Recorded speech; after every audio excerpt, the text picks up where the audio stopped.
Eu já vi pessoas comentarem sobre o serviço, né, do qual eles estão trabalhando, estão ali empregados, estão desenvolvendo, né, falando que, às vezes, relatando que está difícil, que aquele lugar, às vezes a pessoa está sendo perseguida, né, por alguém, por um chefe ou pelo próprio colega de trabalho. Tudo isso existe, né? E aí as pessoas ficam se questionando: por que disso, por que daquilo? Eu vou ter que abandonar isso aqui, eu vou ter que procurar um outro trabalho. E às vezes a pessoa não entende que o que ela está fazendo está sendo relevante. Às vezes a gente olha para si próprio e se vê tão pequeno, né, diante do gigantesco problema, né? E às vezes isso também nos confunde, porque a gente começa a se julgar. Ah, eu não sou capaz. Ah, aqui eu sou o menor. A minha condição financeira aqui é a menor que tem. Eu não tenho estudo. Talvez não sei nem falar, né, direito como essas pessoas que falam.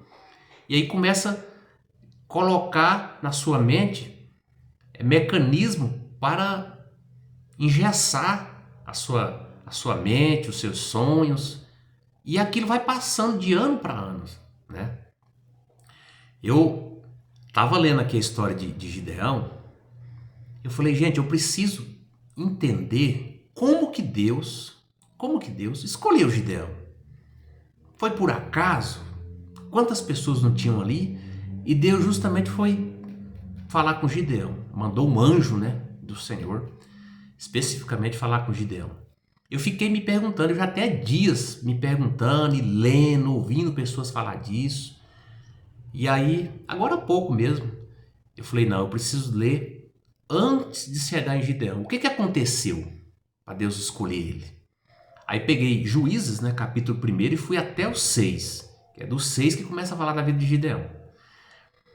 E aí, Juízes vai começar falando que os israelitas estavam indo muito bem, adorando a Deus, respeitando as suas leis e tal. Tinha Deus como único Deus daquela nação e beleza. Só que isso foi até a morte de Josué. Enquanto Josué estava vivo, o povo, aquela descendência, né? Eles acreditavam em Deus, tinham visto milagre.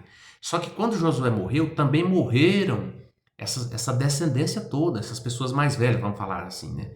E aí vieram os filhos dessas pessoas. E aí que começou o problema, porque esses filhos, eles não tinham visto aqueles milagres que Deus tinha feito. Atravessar o Jordão sem, né? Sem a água ali os tragar, enfim, vários milagres para eles ter direito àquela terra. Eles não tinham visto isso. Os pais deles, sim, eles tinham passado por tudo isso, né? Tinham visto a glória de Deus ali presencialmente, mas os filhos não. Então era uma nova geração. Aí, essa nova geração, Deus chegou nele também, nessa nova geração, e falou: olha, eu dei essa terra aqui para os seus pais, agora são de vocês, só que eu não quero vocês envolvidos com esse povo. Eu não quero vocês adorando outro Deus, a não ser a mim. Deus deixou isso bem claro. No início do capítulo você já vai encontrar isso. Então, assim, eles receberam um alerta. Rapaz, eu fiquei lendo isso, mas não tem como a gente não trazer para nossas vidas. Gente, várias vezes nas nossas vidas, Deus está nos alertando várias vezes. Olha, não mexe com isso. Olha, não vai por aqui que você vai se dar mal. Olha, esse projeto aí, eu não tô nele. Isso é feio a meus olhos. Isso é Deus falando conosco. E aí, a gente já conhece todas as maravilhas de Deus. Está aqui escrito na Bíblia. Talvez meu pai, o seu pai, sua mãe, seus avós já tiveram grandes experiências com Deus, mas às vezes eu não tenho. Eu já sou de outra geração. Olha o perigo. Por isso que nós devemos buscar o Senhor constantemente.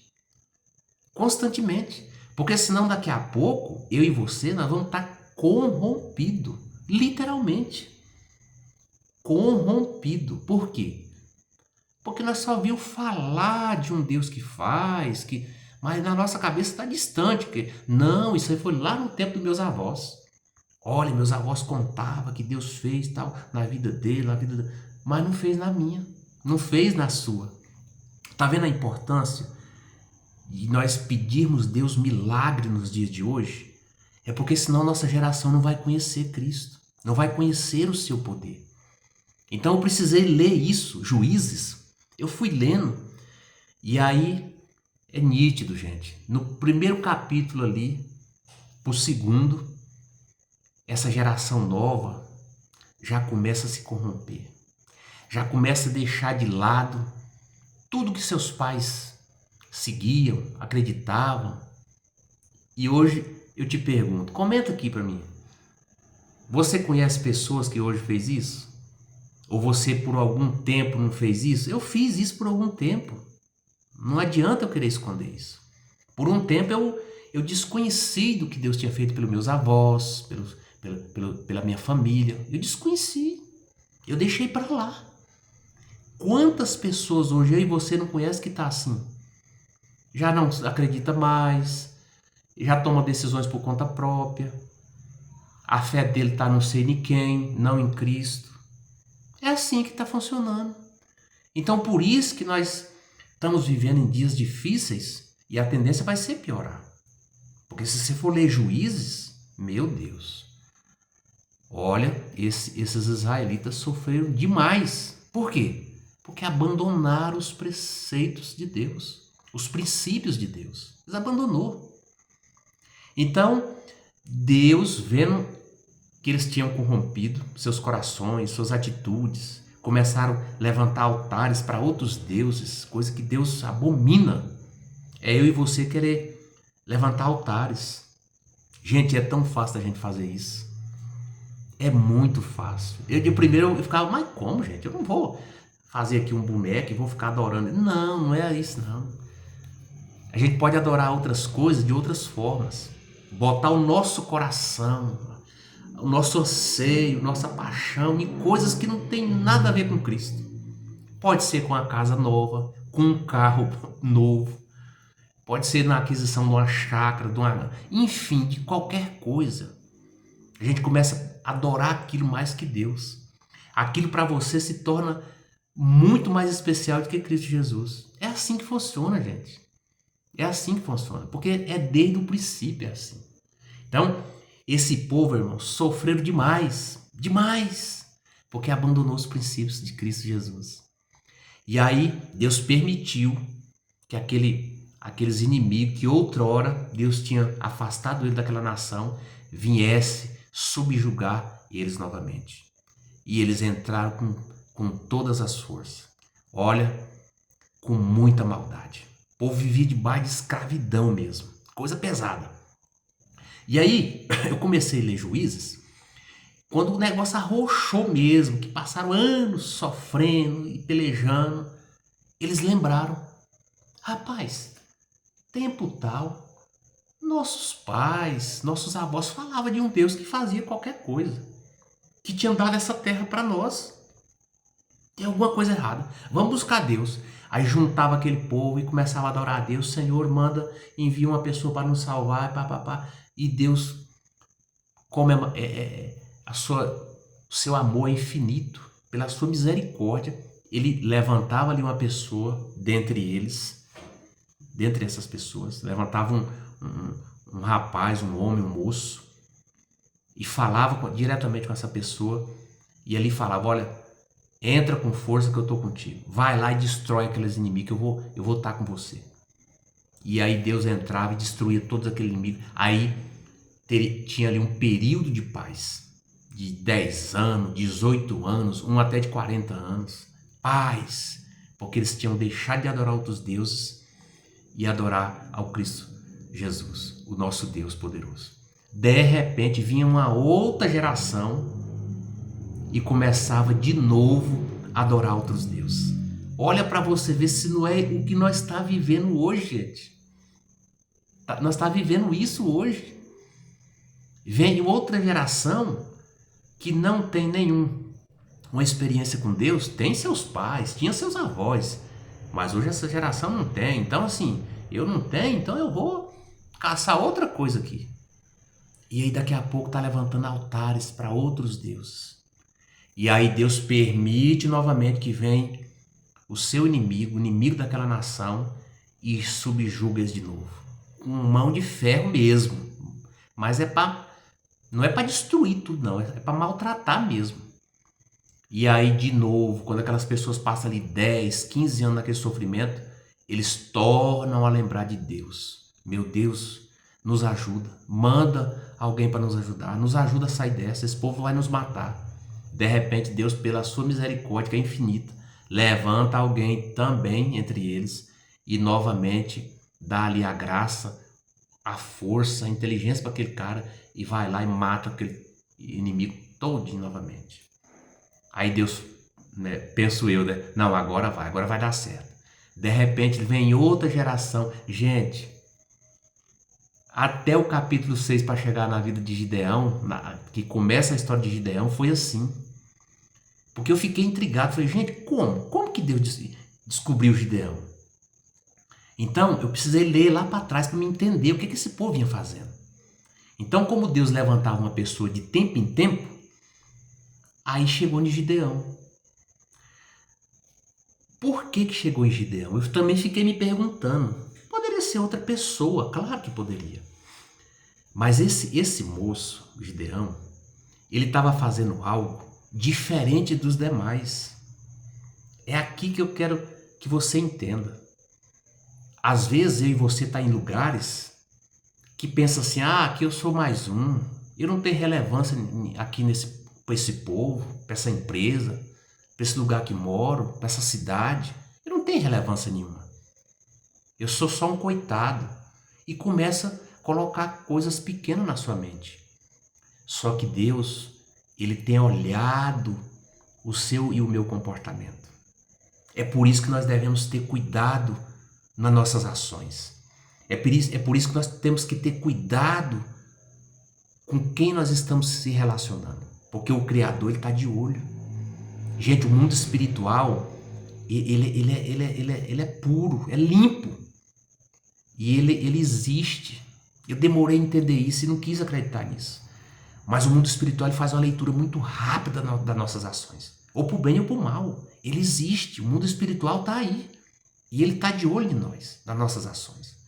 Então, por que Deus olhou para Gideão? Ele estava ali trabalhando e tal, de repente o anjo do Senhor já chegou falando assim, varão valoroso. Por que Deus usou essa fala com ele? E aí eu precisei ler para entender. Gente, os israelitas plantavam suas plantações. Quando eles estavam próximos de colher, contando com aquilo, os medianitas vinham e roubavam, saqueavam todo o seu alimento e destruía tudo. Aquilo que eles davam conta de levar, eles levavam, o resto eles destruíam tudo. A Bíblia fala que eles eram numerosos como os gafanhotos. Eles eram muita gente. Então, os israelitas estavam sofrendo demais na mão desses caras. E aí eu fiquei pensando, falei, gente, será que nós também não estamos sofrendo na mão dos nossos inimigos? E estamos colocando defeito em A, em B, em governo, não sei em quem. Será que não é as nossas ações do dia a dia, nossas simples ações, que Deus tem permitido o inimigo adentrar e fazer, vamos falar agora, nós falamos lá no Pará, né? Fusaca, palavra feia, né? Mas tem hora que eu penso nisso, sabe? É as nossas ações. Porque eram as ações dos israelitas que tinham levado eles para aquela circunstância. Então, gente, o mundo é o mesmo. Mudou só o tempo, mas as ações são as mesmas. Com nossas ações, nós estamos afastando Deus e trazendo o inimigo para nos subjugar. Por isso que nós devemos ter cuidado com o que fala, com o que almejamos, com quem nos relacionamos, porque o negócio é sério. O negócio é sério. Então, por que que Deus viu Gideão e escolheu ele para aquela missão? Que depois lá para frente ele vai se tornar até juiz. Olha para você ver. Um homem que era medroso, era o menor da sua tribo, a sua família era a mais... Ele já era um pobre, mas a sua família era a mais pobre dele daquela região. E Deus escolheu justamente ele. Mas por quê? Porque ele estava fazendo algo que ninguém estava fazendo naquela época. Trabalhando. Vocês acreditam nisso? Na minha visão, não tem outra explicação. Ele não era filho de gente especial. Ele não tinha nada de especial. Pelo contrário, ele era medroso. Ele olhava para si e se via muito pequeno. Que ele falou isso para o anjo. Então assim, por que Deus achou ele? Ele estava fazendo algo que ninguém mais acreditava. Ele teve uma estratégia divina de pegar aquele trigo e beneficiar ele no lugar que beneficiava a uva. Gente, para quem não sabe, o trigo, vamos falar que era arroz em casca, né? Eu já trabalhei, eu morei na roça, eu sei disso. A gente, para beneficiar o arroz, colhia lá o arroz, né? Tirava do cacho, a gente levava, estendia um pano no chão, muitos vão saber o que é isso. Estendia um pano bem grande no chão, tipo de uns 20 metros por 20, né? E ali batia, né? Os cachos de arroz para o arroz cair ali em casca. E quando vinha um vento era até melhor, porque aqueles arroz xoxo, né, que a gente chamava a palha, o vento tirava. Então ali era um lugar apropriado daquilo. A gente não batia isso dentro de um lugar fechado. Já a uva, pelo que eu entendo, ela era beneficiada num lugar fechado. Não era muito bom ter vento, né, assim, contato com vento, era um lugar fechado. Então, para beneficiar o trigo nesse lugar da uva, não era legal. Ninguém fazia isso, porque não era o lugar de fazer isso. Era o lugar ao contrário disso. Só que Gideão teve essa estratégia para não morrer de fome nele e na sua família. Ele pegou isso e estava fazendo nesse local. Falou assim, e vou enganar o inimigo. Por quê? Porque naquela época, não era a época de beneficiar a uva. E aí ele teve uma estratégia, falou assim, bom, se eu for para lá, eles não vão me achar, porque não é a mesma época de mexer com uva. E ali ele estava malhando o seu trigo para arrumar o que comer para ele e sua família. Então Deus viu nele um diferencial. Enquanto os muitos, não moço, mexe com isso aí não. Ah, nem compensa, eu vou morrer mesmo aqui. Porque os amalequitas estão aí, vai vir aqui e vai roubar tudo. Ele, mas eu vou fazer diferente. E eu quero te dar uma palavra nessa noite. Porque eu estou gravando esse vídeo à noite, né? Eu quero te dar uma palavra para você que está pensando assim. Tira esses pensamentos da sua mente. Que você é pequeno, insignificante, que não compensa fazer isso, ninguém está te vendo. Às vezes o homem não vê mesmo, não. Às vezes, sabe por que está dando errado? Porque você está querendo e esperando no homem um olhar diferente. E isso não vai ter, minha filha, do homem. Porque quem vê é Cristo Jesus. Quem tem um olhar diferente sobre nós é Cristo Jesus. É Ele que vai nos exaltar no tempo certo. Então não pare de fazer o que você está fazendo. Coloca na sua mente que o que você está fazendo é relevante sim e pode ajudar pessoas. Olha, Deus ele agrada de quando a gente tem um projeto é para abençoar pessoas. Ele já se levanta. Agora, quando temos um projeto só para nós, para si próprio, ele fica de longe olhando. Falou, oh, meu Deus, para que isso? Porque Deus gosta de multiplicar. E aquilo que vem às nossas mãos, Ele quer que nós multiplica, triplica. E abençoa pessoas. Então, Gideão logo entendeu aquilo, né? E tem toda a história, fez uma prova se era Deus mesmo fazendo. Então, você lê o capítulo para você ver o tanto que é bonita essa história. E logo depois ele se tornou um juiz daquela nação. E houve paz durante o seu tempo. Olha como é que Deus faz. Pegou uma pessoa improvável, o menor da sua casa, sua tribo era a mais pobre dos pobres. Então, para você que às vezes está pensando, eu nem sobrenome tenho. Eu não sou conhecido aqui de ninguém. Mas Deus tem olhado a sua conduta. E no tempo certo Ele vai te exaltar. Porque Deus é Deus. Deus é Deus. Quando eu olho para mim e lembro de onde eu vim, de quem eu era, a minha esperança está em Cristo Jesus. Pra você ter uma ideia, no meu certidão de nascimento, nem nome de pai eu tenho. Quantas pessoas eu não ouvi falando comigo, isso é um Zé Ninguém, isso é um filho de chocadeira, porque eu não tinha o nome do meu pai na minha certidão de nascimento. Mas nem por isso eu deixei de existir, nem por isso eu desisti dos meus sonhos. E hoje, se eu estou de pé, é graças a Cristo Jesus que me deu vitória e está me dando. É Ele que me mantém de pé. Então, por vezes, a gente se encontra nessa situação de que ninguém está olhando por você, do que você está fazendo, qualquer um pode fazer, não é assim. O que Deus colocou na sua mão, só você pode fazer. Aquele tempo foi reservado para você. E aonde você está, não saia sem uma direção de Deus, porque Deus quer você ali. Seu tempo não venceu. Não sai sem uma direção de Deus, porque você tem algo a aprender naquele lugar. Esse lugar ainda tem algo para te ensinar muitas coisas que você vai precisar lá na frente. Amém? Não desiste. Não desiste. Gideão era, vamos falar assim na nossa língua de hoje, não era ninguém aos olhos da sociedade. Ninguém. Estava subjugado sobre os seus inimigos, mas estava fazendo algo diferente, acreditando que um dia Deus iria olhar a sua causa. Deus um dia ia intervir naquela situação. E Deus vai intervir na sua situação, seja ela financeira, seja ela emocional, seja ela espiritual. Deus vai intervir na sua situação. Seja na saúde, Deus vai te dar vitória.